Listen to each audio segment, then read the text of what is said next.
योगी आदित्यनाथ, श्री योगी आदित्यनाथ। अध्यक्ष महोदय, अध्यक्ष महोदय, माननीय श्री मुलायम सिंह जी ने अभी जो बात यहाँ पर कही है और मुझे अच्छा लगा कि लालू जी आज उनका समर्थन कर रहे हैं। प्रधानमंत्री के लिए भले ही उन्होंने समर्थन न किया हो, लेकिन आज समर्थन कर रहे हैं, पता नहीं किस बात के लिए। लेकिन मैं आपके माध्यम से पूरे सदन का ध्यान आकर्षित करना चाहता हूं उन मुद्दों की ओर जो आज भी सदन की मर्यादा के विरुद्ध यहाँ पर बातें हो रही हैं और किस प्रकार से गुमराह किया जा रहा पूरे देश को। अयोध्या में 3 प्रकार की परिक्रमाएं होती हैं, पंचकोसी, 14 कोसी और 84 कोसी। और महोदया, उसी परंपरा के अनुसार 84 कोसी परिक्रमा देश के संतों ने प्रयागराज महाकुंभ के अवसर पर 10,000 संतों ने वहां पर तय किया था और उसी के अनुसार परिक्रमा का यात्रा का कार्यक्रम तय हुआ था। महोदया, मैं स्पष्ट कर देना चाहता हूं कि अयोध्या में श्री राम जन्मभूमि, जिस पर माननीय उच्चतम न्यायालय ने इलाहाबाद उच्च न्यायालय की खंडपीठ के निर्णय के बाद स्थगन आदेश दिया है, उससे 25-30 किलोमीटर दूर बस्ती जनपद के मखोड़ा नामक स्थान से, जहां पर महाराज दशरथ ने पुत्रेष्टि यज्ञ किया था, उस स्थान से इस परिक्रमा यात्रा को प्रारंभ होना था और विशुद्ध धार्मिक यात्रा थी। इसमें किसी राजनीतिक दल का कोई हस्तक्षेप नहीं था।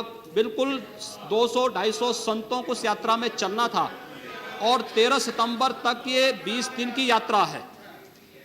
लेकिन जिस प्रकार से धार्मिक स्वतंत्रता के मौलिक अधिकार पर उत्तर प्रदेश सरकार ने प्रहार किया है, महोदय, पहली बार ये देखने को मिला है कि लगभग 2000 से अधिक संतों को गिरफ्तार किया गया है और पूरी तरह अपमानित किया गया है।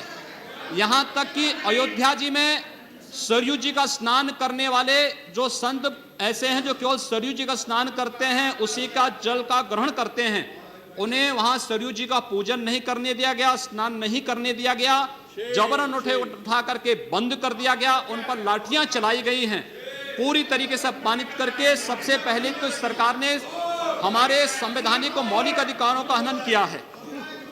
दूसरा, जहां तक स्थगन आदेश की बात है, मैं याद दिलाना चाहूंगा, इस देश के अंदर सेकुलरिज्म के नाम पर राजनीति करने वाले उन सभी दलों को 1994 में कांग्रेस नेतृत्व की ही सरकार ने सुप्रीम कोर्ट में एक शपथ पत्र दिया था और ये कहा था कि अगर तय हो जाएगा कि अयोध्या में विवादित तो जो ढांचा था वह ढांचा किसी हिंदू मंदिर या स्मारक को तोड़ करके बनाया गया है तो हिंदू भावनाओं के अनुरूप कार्य होगा। आखिर यह साबित हो चुका है।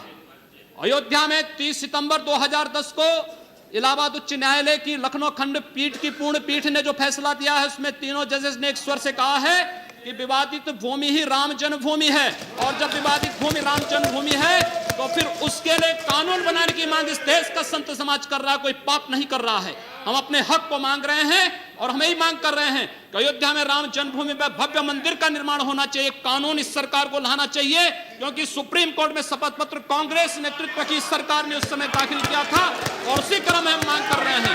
और संतों को उनके हकों से वंचित किया जा रहा है, उनके धार्मिक यात्रा को प्रतिबंधित किया जा रहा है, उन्हें अपमानित किया जा रहा है। और किस समाजवाद की बात मुलायम सिंह जी कर रहे हैं, किस संविधान की बात कर रहे हैं? ये समाजवाद है। स्वयं राष्ट्रीय अध्यक्ष हैं, इनके 2 भाई महासचिव हैं, इनका पुत्र प्रदेश अध्यक्ष है। कौन से समाजवाद की बात करते हैं? परिवारवाद की बात करते हैं। बेवकूफ बना रहे देश को, ये केवल देश को बेवकूफ बनाने का कार्य कर रहे हैं और बेवकूफ बना करके समाजवाद के नाम पर समाज को बेवकूफ बना करके सेकुलरिज्म की धज्जियां उड़ा रहे हैं। 30 दंगे उत्तर प्रदेश के अंदर हो चुके हैं महोदय, 1 वर्ष में 30 बड़े-बड़े दंगे। हर दंगे में हिंदू प्रताड़ित हुआ है, हिंदू जेल में बंद हुआ है और ये सरकार परंपरा की बात करती है। किस परंपरा की बात इस सरकार कर रही है? कि आतंकवादियों के खिलाफ दायर मुकदमों को वापस लेना कौन सी परंपरा का हिस्सा है? ये सरकार उत्तर प्रदेश के अंदर जिस प्रकार से सरकारी जमीनों को कब्रिस्तान के नाम पर आवंटित कर रहा है, कौन सी परंपरा का हिस्सा है? जिस प्रकार से वहां वहां के गरीबों, वहां के पिछड़ी जाति, वहां के अनुसूचित जाति के हकों पर डकैती डला करके ये सरकार जिस प्रकार से जंगल राज कायम की उत्तर प्रदेश के अंदर, आखिर वो किस परंपरा का हिस्सा है? और इसीलिए मैं आज के इस माध्यम से आपसे अनुरोध करना चाहूंगा, उत्तर प्रदेश सरकार ने उत्तर प्रदेश के अंदर हमारी धार्मिक भावनाओं का अपमान किया है, संतों को अपमानित किया है। इस सरकार को रहने का अधिकार नहीं होना चाहिए, इसे तत्काल बर्खास्त किया जाना चाहिए। आपसे मैं ये अनुरोध करूंगा कि भारत सरकार से मैं ये मांग करूंगा, ये सरकार लड़ाने का कार्य कर रही है, यह केवल मुस्लिम जिहादी आतंकवाद को प्रश्रय दे करके हिंदुओं को अपमानित करके संतों का अपमान करना चाहती है। और इसीलिए 84 कोसी परिक्रमा को इसने रोका है। महोदया, जितनी फोर्स वहां लगाई गई अब समाप्त उसका करिए। दशांश भी, महोदया, उसका केवल दशांश भी केवल सुरक्षा के लिए देखी 200-250 संत अपनी धार्मिक यात्रा को शांतिपूर्ण ढंग से निकालते। इस सरकार ने यात्रा पर रोक लगा करके उत्तर प्रदेश के अंदर 10 करोड़ लोगों को पीड़ित किया है, अपमानित किया है, उनको परेशान किया है। और यही नहीं, यह सरकार लगातार हिंदुओं को अपमानित करने का कार्य कर रही है। और इसीलिए मैं आपके माध्यम से अनुरोध करूंगा, इस सरकार को रहने का कोई अधिकार नहीं, इसे बर्खास्त किया जाना चाहिए।